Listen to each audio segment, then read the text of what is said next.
Þá ætlum við að skoða þessar kvartanir til gosverksmiðjunnar og það var mikilvægt sem sagt að áfyllingaferlið sé stöðugt og dreignun fari ekki yfir 10.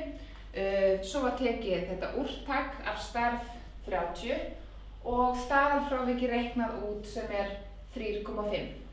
Og við skulum passa okkur á því að hér erum við að vinna með staðalfrávik úrtaks og þess vegna er þetta 3,5 en ekki fyrirgefið þess vegna er þetta litla s hérna en ekki sigma. Sigma er staðalfrávik alls þýðisins sem við ekki þekkjum. Við höfum tekið úrtakastærð 30 og reiknað þetta gildi út frá því. En við ætlum sem sagt að kanna með viðeigandi tilgátu hvort að dreifni ferlisins sé frábrugðin 10 millilítrum í öðru veldi.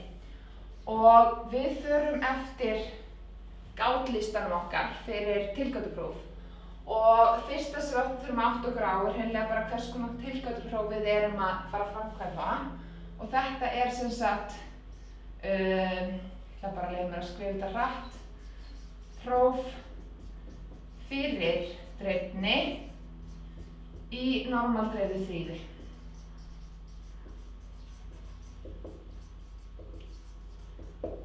Og skref númer 2, það er bara að tilgreina gildið á alfa. Það er betri penna hérna. Og nú ef það er ekkert eitthvað sérstaklega tekið fram, þá bara notum við alfa 0,05 og ég held að það reyndar verið tekið sérstaklega fram í dæminu að við ættum að nota það. Við stillum upp viðeigandi tilgátum og hér er 0 tilgátan að dreifnin í ferlinu sé jafnt á 10, þetta hlutlaus ástand, og gagtilgátan að dreifnin sé frábrugðin 10, sem var það sem við vorum beðin að kanna. Í skrefi 4 þá þurfum við að finna okkur viðeigandi prófstærð og það er eitthvað sem við flettum upp að því að við erum með tilgátu próf fyrir dreifni í normaldreifðu þýði að prófstærðin hún lítur svona út. Það sem n er stærðin á úrtakinu, hér erum við með dreifni úrtaksins og sigma 0, það í öðru, það er þetta gildi sem stendur hérna í tilgátunni.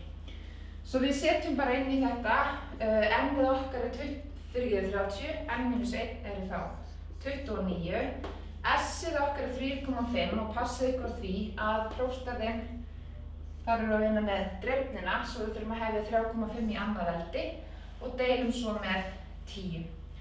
Og út úr þessu fáum við svo mikið sem setja hérna 35,53. Svona. Skref 5, þá þurfum við að finna höfnunarsvæðið, að við þurfum að gera þetta svona í höndunum. Annarkvort í skrefi 5 finnum við höfnunarsvæðið að finnum hreinlega p-gildi, en þegar við erum að vinna í höndunum, eins og ég segi, þá finnum við höfnunarsvæðið.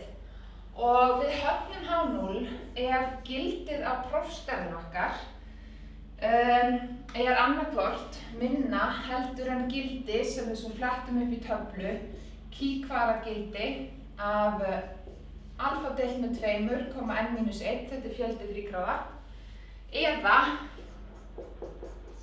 ef prófstærðin okkar, sem við reiknaðum hérna út, er stærri en stærð sem við flettum upp í töflu, 1 mínus alfa deilt með 2,n-1. Svo að við þurfum sem sagt að fletta upp kíkvadrat 0,025,29 og ef við gerum það, þá fáum við út 16,05 og við þurfum að fletta upp kíkvadrat 0,975,29 1 mínus alfa deilt með 2 1 mínus alfa er 0,05 deilt með 2 það er þá 1 mínus 0,025 sem er jafnt á 0,975 þá fáum við þessa 0,975 hér og það er 45,72 og ef myndum bara ég veit nú ekki alveg hvernig þessi kíkvadradreifing með 29 þrígráðan lítur út en höfnunarsvæðin eru hérna 16,05 og svo aftur 45,72. Þannig prófstærðin lendir annarkvort hér er höfnunarsvæði, eða hér á höfnu við H0. Gildið af prófstærðinu okkar er 35,53 sem er einhvers staðar hér, svo að skrifum það bara hérna inn, 35,53. Svo gildið lendir greinilega ekki á höfnunarsvæði. Svo við getum sagt að hér gildið á prófstærðinni, þegar við að stytta þetta hérna, lendir ekki á höfnunarsvæði.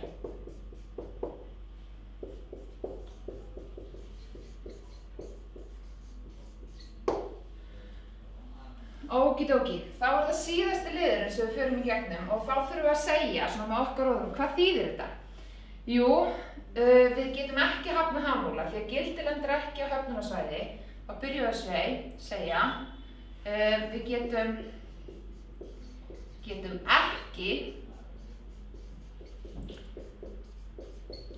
hafnað H0 og höfum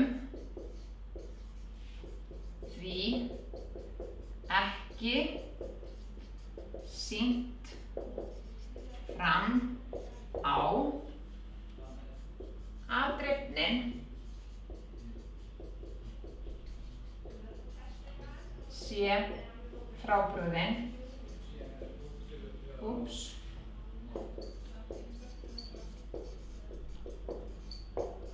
10. Þannig að þegar við náum ekki að hafna H0 þá höfum við í rauninni ekki náð að sýna fram á neitt, við getum ekki dregið neina ályktun og í þessu tilviki höfum við sem sagt ekki náð að sýna fram á, þess að við vildum sýna fram á, að dreifnin væri frábrugðin 10.